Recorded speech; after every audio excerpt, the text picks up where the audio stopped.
Good morning. I'm Amy Slaughter-Myers, one of the co-rectors at St. Francis Episcopal Parish and Community Center, and this is the third in a series of reflections on Matthew Desmond's book, Evicted, Poverty and Profit in the American City.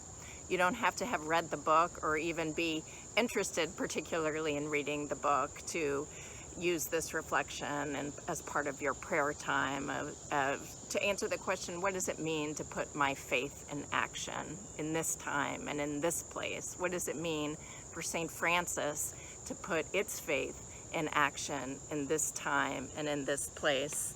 I'm going to read you a very brief paragraph from Desmond's book. This is page 149 from the chapter called Hood is Good. The Hood is Good.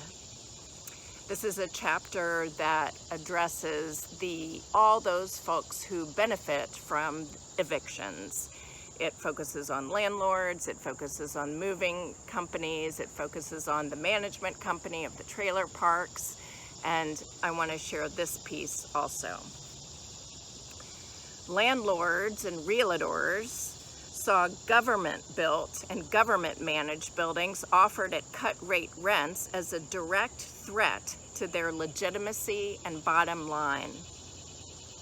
At first, federal policymakers disagreed and at mid-20th century decided to fund the construction of massive public housing complexes.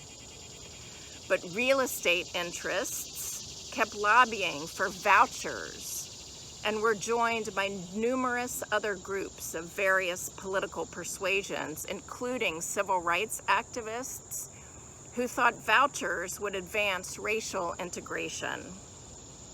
Eventually, after America's public housing experiment was defunded and declared a failure in that order, they would have their day. As housing projects were demolished, the voucher program grew into the nation's largest housing subsidy program for low-income families. In policy circles, vouchers were known as a public-private partnership. In real estate circles, they were known as a win. Why am I reading you that chapter from Evicted, that paragraph from that chapter in Evicted? What in the world does that have to do with living out our faith as Christians? You know, the church, there has never been any time in history where the church has not been implicated in the larger systems at work. There has never been any time in history where the church has not been part of the resistance to the larger systems at work, societal systems, political systems, social mores, social customs. We as Christians are called to be Christian in the exact time and place in which we are called to be Christian. At St. Francis, where we are both a parish and a community center, we must have awareness of the complicated, complex ways that we in our programs, we as a church, are part of the big mess of the historical and social context and political context in which we find ourselves. It isn't so easy to put our faith in action. It isn't so easy to figure out what doing justice, what doing mercy, what living humbly is when it comes to our eviction prevention work that we do through our community center.